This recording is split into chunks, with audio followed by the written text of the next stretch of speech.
Mr. Rastogi currently heads one of the 5 design studios at CnT Architects, Bengaluru. He started his professional practice with the very same firm in the year 2009. In his distinguished career spanning over more than 12 years, he has designed numerous projects of varying scales, many of which are well published and have won design awards.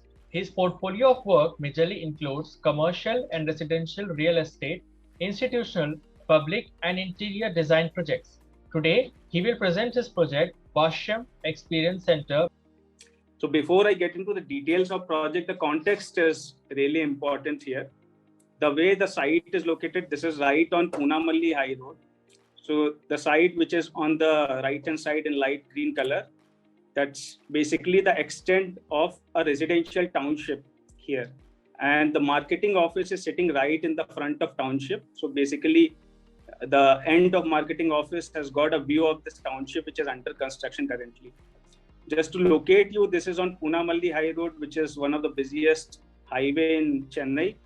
And this is right in the middle of a transit center, which is basically there is a Chennai metro line running across the site and the metro station is right across the road. That is how the marketing office is located. The township comes behind. That's how the township is coming.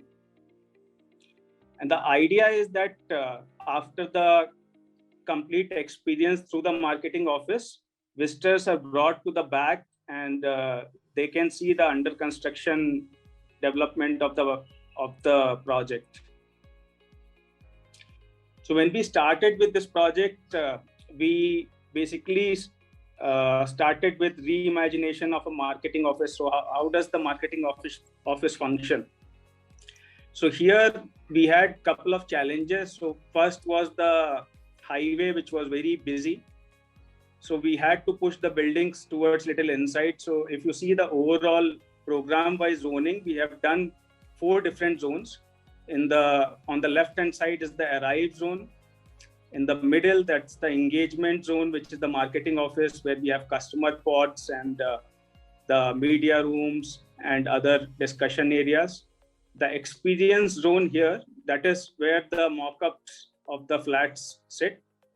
And on the rear, we have the construction office.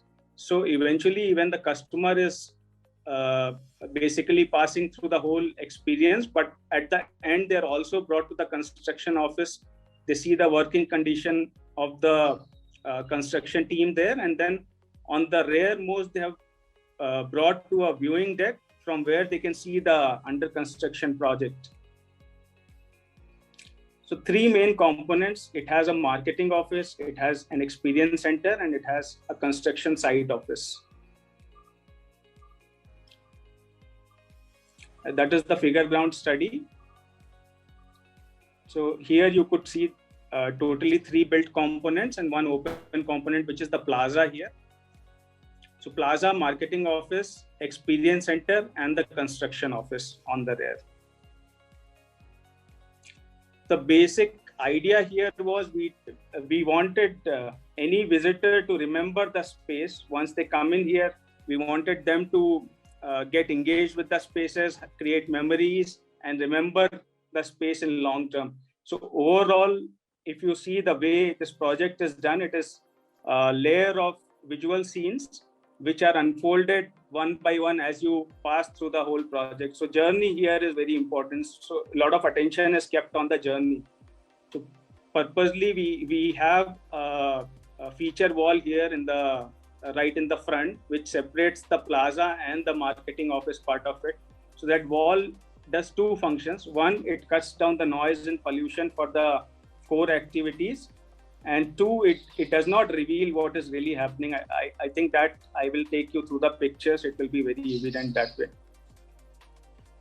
This is the spine, how it passes through the complete program. So right in the front through the plaza, we have a curved walkway which arrives onto a viewing courtyard here. That is where the structure is revealed. And the marketing office is basically a collection of pods, which is sitting under a large super roof with skylights and a lot of rich detailing. And then it goes further into the experience center zone, which has 3 mock-up apartments scattered along with the courtyards and play areas. And towards the end, they pass through the construction site office and come onto a viewing deck where the complete project is revealed, which is under construction. This shows an isometric of the marketing office part. So, of course, like we already discussed, this was just before the pandemic situation, and this project is going to remain only for 5 years. So whole idea was to make it really sustainable. So all the materials we have used here, we have tried to use materials which are recyclable or reusable. So this shows the progression of how the structure for marketing office part was developed. So on the left hand side, you can see it's a simple column grid, and that's the truss module which is created. And in second diagram, you see the pods which are scattered, and the spine passes through the pods. Third diagram, it completes the truss, and fourth diagrams, it adds the detailing and the skylights. So now I think I'll just take you through the visuals. This is the first entry point as you enter. That is the screen wall, what I was talking about. So you really don't reveal what is inside. On right hand side, it's a curved walkway which takes you, and a project is actually revealed only when you reach to next pause point.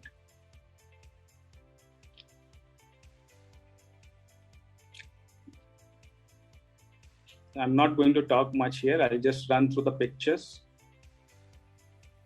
So this is a small courtyard where you reach, and once you shift your viewing axis, then you actually see this. So although it was a metal structure, we used wood in very strategic places to get a lot of richness. Overall color scheme is kept very rustic and industrial, but wood and colors, they brought the richness to the whole project.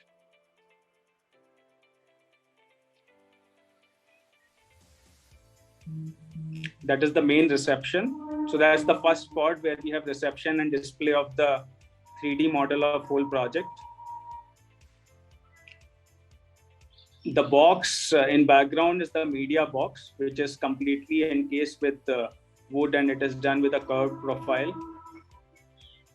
This is how the central space looks like. So overall truss itself is very interesting, but along the spine, what we have done is we have created these interesting elements again in wood, which cut down the sun through the skylights and create really interesting shadow patterns. And we have also used these different kind of light fixtures. So in areas where we really wanted to highlight, we have used this large ring light fixtures.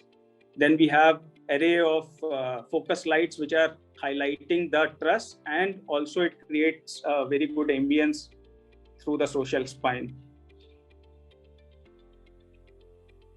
As a cafe, which is the third pause point, which sits right in the middle of marketing office. You can also see the areas which have these orange color doors. They are the customer studios, and we have done environmental graphics a bit in a different way to bring in just notional green even in the project, and that's kind of breaking away from the straight lines.